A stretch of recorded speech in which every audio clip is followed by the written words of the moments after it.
Europe Soir. For all Americans. Если да, dalle istituzioni. Laurent Bazin sur Europe 1. Le Monde dans votre radio avec Sophie Larmoyer. Bonsoir Sophie. Bonsoir Laurent.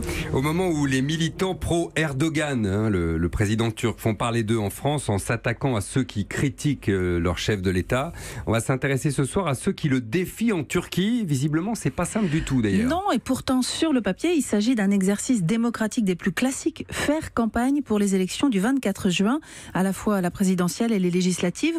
Recep Tayyip Erdogan les a avancés de 16 mois pour convenance personnelle, mais même ça, faire campagne, c'est compliqué. D'abord parce que l'opposition a été victime des purges massives effectuées par le régime depuis la tentative de coup d'État de juillet 2016, et puis parce qu'une campagne qui n'est jamais relayée dans les médias, c'est évidemment beaucoup moins efficace. Or, quasiment tous les médias ont été phagocytés par le pouvoir, ou alors leurs équipes ont été mises à pied, affaiblies. Je vous rappelle que 150 médias ont été fermés, plus de 120 journalistes sont derrière les barreaux et plus de 500 sont visés par des procédures judiciaires. Ajoutez à cela que l'état d'urgence est invoqué pour interdire toute manifestation, ça devient très difficile d'exprimer son opposition. Il y a 6 candidats à la présidentielle, mais à la télé, il y en a un seul, Erdogan. Ça ressemble à un verrouillage quand même. Oui. Comment est-ce que les Turcs s'y prennent pour contrer cette propagande, il faut bien dire les mots? Alors, un mouvement est né, le mouvement de juin, un peu dans l'esprit des protestations du parc Taksim Gezi. Je ne sais pas si vous vous en souvenez, il y a 5 ans, voilà, des artistes, des citoyens avaient manifesté contre la destruction prévue de cet espace vert d'Istanbul. C'était devenu le symbole de la volonté de toute puissance d'Erdogan et la grogne avait gagné tout le pays. Et bien cette fois, des citoyens turcs éteignent leur télévision et le revendiquent sur les réseaux sociaux avec le mot-clé « fermons-les ». Ils se donnent rendez-vous aussi dans les parcs, les jardins publics pour échanger librement, s'exprimer. Souvent, ils sont membres d'associations ou de micro-partis. Ils sont surveillés ostensiblement par la police, souvent filmés. C'est une tentative d'intimidation, évidemment.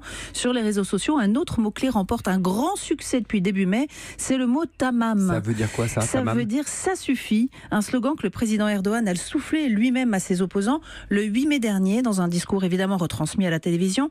En évoquant sa longévité, déjà 16 ans au pouvoir, il a dit « Si un jour notre nation nous dit « ça suffit », tamam, alors nous nous retirons ». Ah bah justement, dans la nuit qui a suivi, 1,5 million de tweets ont été envoyés avec le hashtag tamam, devenu viral depuis, comme un cri de ralliement de tous ceux qui s'opposent au pouvoir autoritaire d'Erdogan.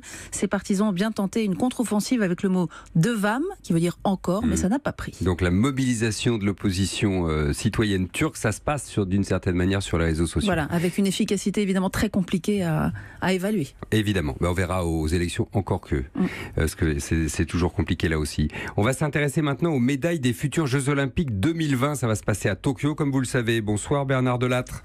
Bonsoir. Au Japon pour Europe 1. Les Japonais se sont lancés un défi, Bernard, fabriquer des médailles à partir de métaux recyclés. Et pour ça, ils ont besoin de nos vieux téléphones portables. Comment est-ce qu'ils s'y prennent ?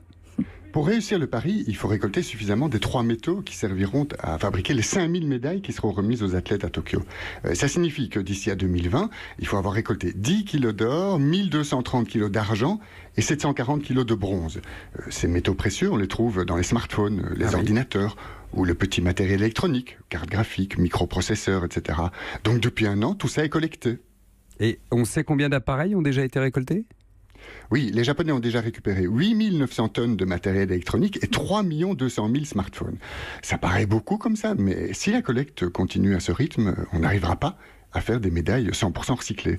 Ça pourrait aller pour le bronze et pour l'or, mais il manquera probablement des centaines de kilos d'argent. C'est pourquoi il vient d'être décidé de doubler le nombre de points de collecte dans tout le pays. Et pourquoi ça prend pas ? Oui, d'abord parce que les Japonais réduisent leur consommation. Ils épargnent car ils sont inquiets pour l'avenir. Donc ils retardent le plus possible l'achat d'un nouveau smartphone. Ou alors ils les revendent d'occasion sur Internet. Car ici, la mode n'est plus du tout à la consommation frénétique. Au contraire, ce qui marche bien, ce sont les ateliers de réparation, les boutiques de seconde main, etc. En outre, les personnes âgées, de plus en plus nombreuses au Japon, ont du mal à se séparer de leur vieux téléphone à clapet. Tout ça pèse sur les résultats de la collecte de téléphones. Il faudrait en récolter 4 à 5 fois plus pour réussir cette prouesse de médailles olympiques 100% écolo.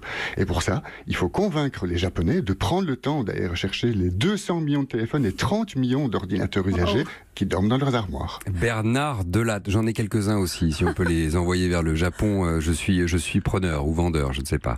Depuis Tokyo, donc, pour Europe 1. Merci beaucoup, Bernard. D'un mot, Sophie, aux États-Unis cet après-midi, ce mardi après-midi, impossible de prendre un café dans la célèbre enseigne Starbucks. Non, les 8000 cafés du pays sont tous fermés. Ce n'est pas une grève, pas un jour férié non plus, mais les 175 000 employés sont tous convoqués pour une formation contre les préjugés raciaux. Starbucks essaye de se rattraper après un épisode désastreux pour son image. Raconté ici. Voilà, c'était en avril. 2 jeunes hommes noirs avaient été arrêtés sans raison dans un de leurs cafés de Philadelphie. Repartis menottés, le manager avait appelé la police parce qu'ils ne consommaient pas et ils attendaient juste un ami avant de commander. Mais Sophie Larmoyer, à demain. À demain.